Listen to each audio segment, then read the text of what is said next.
Good day everyone, I am Angel Grace Buntog from BS at chap5 and now I will be discussing the chapter 5 about the law on sales, agency, and credit transactions. So as what I've discussed in the last chapter, that in this industry, the tourism industry, we will encounter potential breaches with the agreements. So a contract of sale is one of the usual contracts being encountered by the industry concerned. So this will give you an overview of the different sales transactions which may be encountered, including the remedies of the parties concerned. So Article 1458, by the contract of sale, one of the contracting parties obligates himself to transfer ownership of and to deliver a determinating and other to pay therefore a price certain in money or its equivalent. So a contract of sale may be absolute or conditional. So next, first, the consensual. A contract of sale is perfected by mere consent, which no required from except in specific instances, such as sales covered under the statute of frauds, and also the sales of real property made through an agent. Next is the bilateral. So a contract of sale creates reciprocal obligations between the buyer and seller. And then the principal. A contract of sale stands alone and doesn't require another contract. And another kind is the onerous. Both parties provide a consideration, the seller delivers the goods and the buyer pays the price. Next is the commutative. So the value of the goods delivered by the seller is considered equivalent to the price paid the buyer. And the nominate. A contract of sale has a designated name under the Civil Code of the Philippines. And the transmissive of ownership. So the seller transfers ownership of the goods to the buyer. So these characteristics highlight the essential features of a contract of sale, which is a fundamental concept in commercial law. So I will be discuss the requisites of a contract of sale. So the requisites of the contract of sale: the consent, the meeting of the offer and acceptance upon the thing and cost of the contract. The offer must be certain and the acceptance must be absolute. So the following parties are disqualified from entering into a contract of sale if a sale between spouses is inexistent and void if it violates Article 1490. Also, if a guardian cannot acquire property through purchase, even at public or judicial auction, if the property belongs to the person under the guardianship. Also, if certain public officials such as judges, government officials, may be prohibited from entering into contracts of sale due to conflict of interest or other legal restrictions. So, in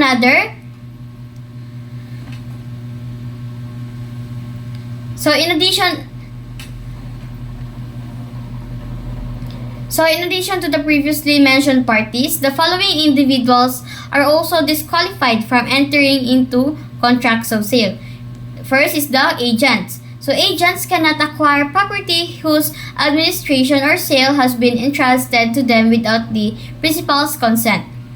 And also the executors and administrators. They cannot acquire property of the state under administration. Also, the public officers and employees. They cannot acquire property of the state, its subdivisions, or government-owned or controlled corporations under their administration. Then, the justice and judges, and also the prosecuting attorney and court employees cannot acquire property or rights in litigation or levied upon execution before their court. Lastly, any individuals is specifically disqualified by law from entering into contracts of sale. So here's an example case of the law.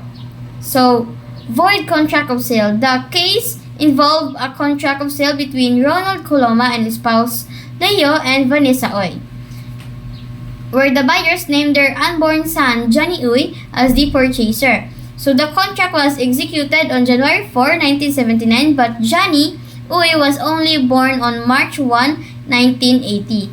So the issues here is that the validity of the contract. So is the contract of sale valid despite naming an unborn person as the buyer? Also the capacity to contract. Does an unborn person have the capacity to enter into a contract?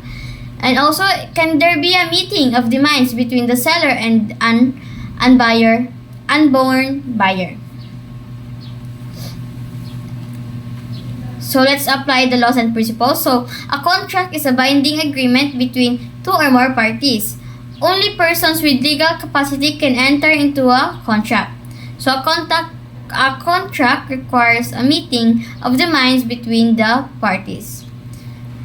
So the contract of sale is void because its names an unborn person as the buyer. At the time of the contract's execution, Johnny Uy did not exist and therefore lacked the capacity to enter into a contract. So in conclusion of this case is that the contract of sale between Ronald Coloma and spouse Leo and Vanessa Uy is null and void because it names an unborn person as the buyer and the contract lacks validity due to the buyer's lack of capacity to enter into a contract and the impossibility of a meeting of the minds. So next is the effect of loss of the object in the contract of sale. So Article 1480, any injury to or benefit from the thing sold after the contract has been perfected from the moment of the perfection of the contract to the time of delivery shall be governed by Article 1262.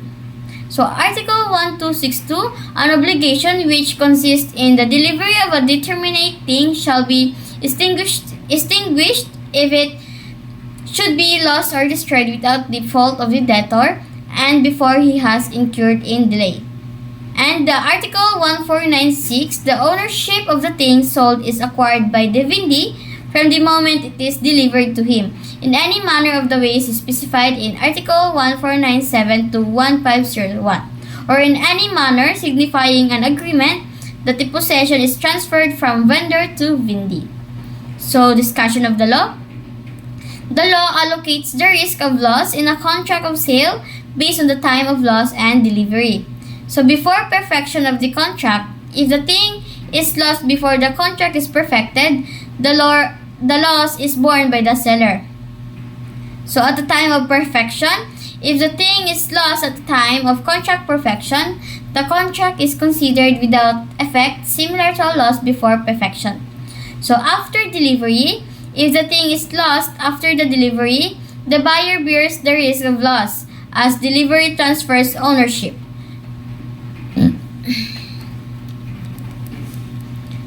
After perfection but before delivery.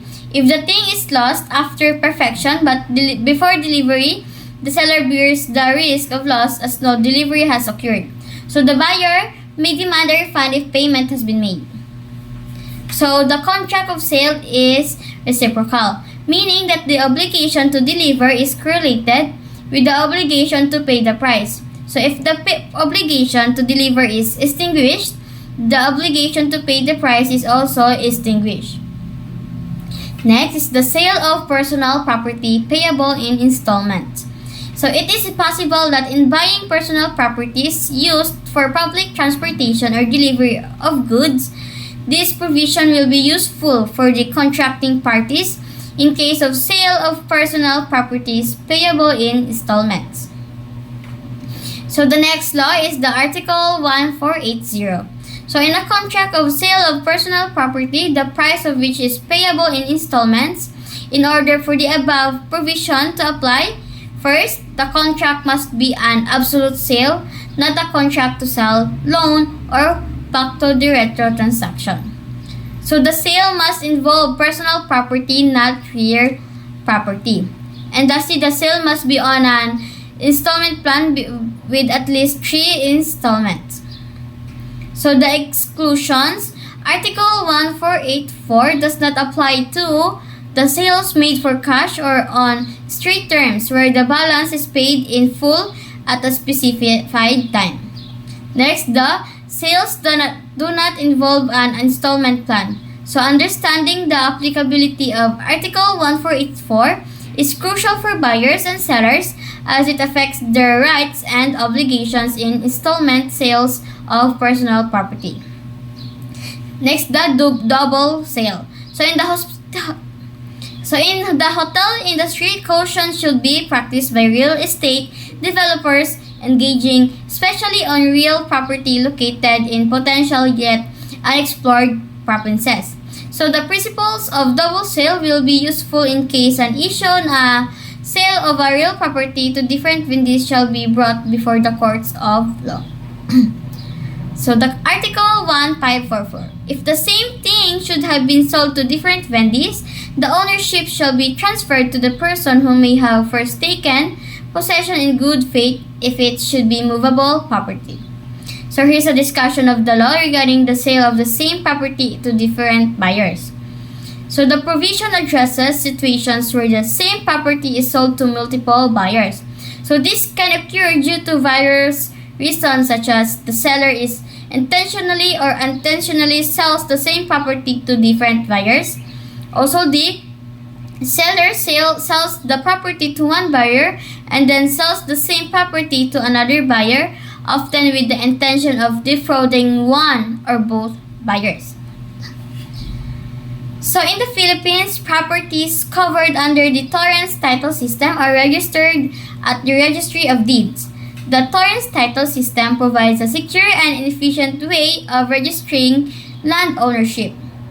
So the first registrant in good faith. So in cases where the same property is sold to different buyers, the law prioritizes the first registrant in good faith at the Registry of Deeds. This means that the buyer who first registers the property as the Registry of Deeds in good faith shall be preferred. Also, the buyer must have registered the property in good faith without knowledge of any prior sale or registration. Law Article 1495, which is the obligations of the vendor. So the vendor is bound to transfer the ownership of and deliver as well as warrant the thing which is the object of the sale. So Article 1490, the ownership of the thing sold is acquired by the vendee from the moment it is delivered to him. So Article 1497, the thing sold shall be understood as delivered when it is placed in the control and possession of the vendee. So here is the discussion on the law regarding the obligations of the vendor and the transfer of ownership. So the vendor has three main obligations. First, to deliver the thing. Second, to transfer ownership. And third is to warrant against eviction and hidden defects. So delivery is a necessary condition for the enjoyment of the thing and determines the transmission of ownership. The fact that the price has not been paid in full does not prevent the acquisition of ownership by the vendee, unless stipulated in the contract. Unless stipulated in the contract. So, special types of sale. In sale or return contracts, ownership passes to the buyer on delivery, but they may return the goods within a fixed time. In on approval or on trial contracts, ownership passes to the buyer when they signify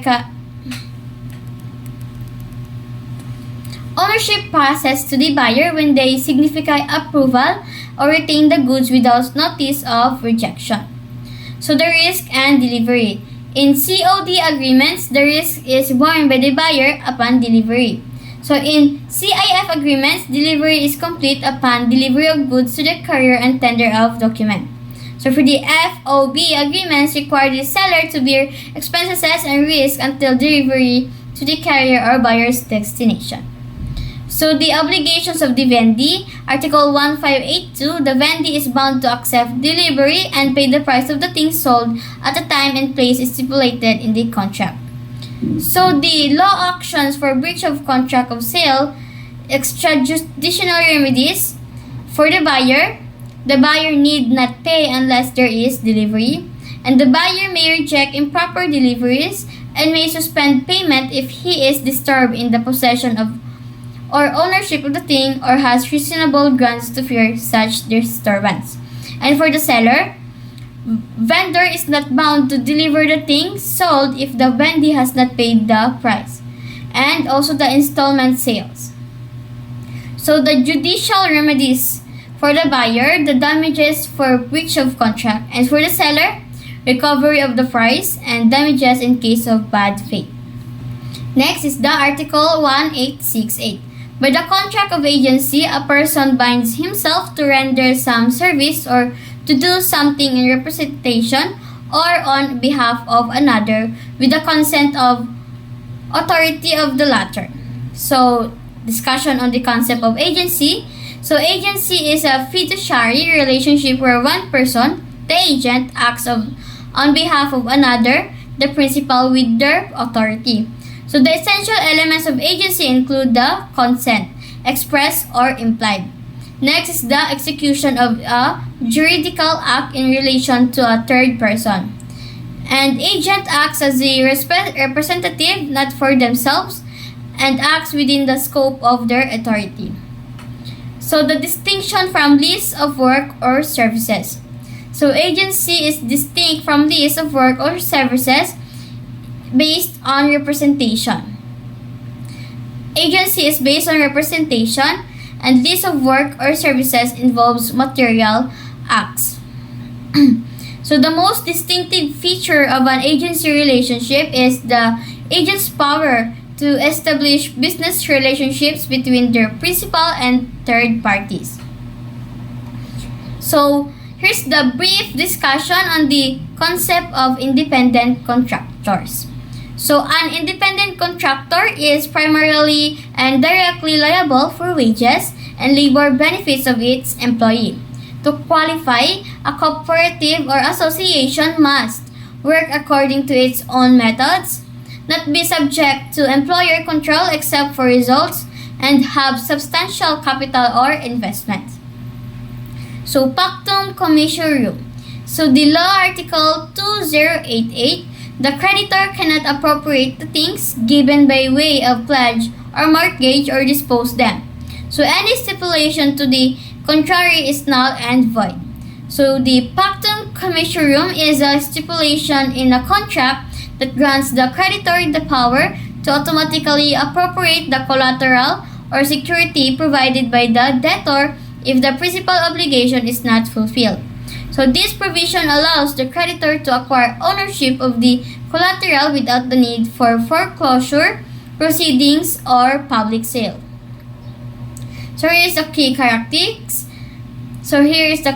characteristics. Automatic appropriation. The creditor can take the possession of the collateral without any formalities.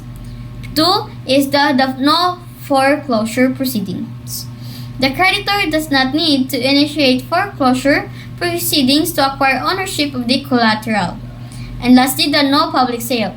The collateral is not required to be sold publicly to satisfy the debt.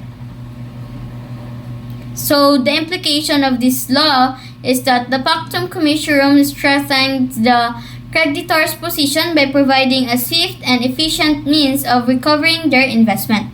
And also the debtor faces the risk of losing ownership of the collateral without any formal proceedings, which may lead to financial hardships. So that's all for the chapter 5, and thank you.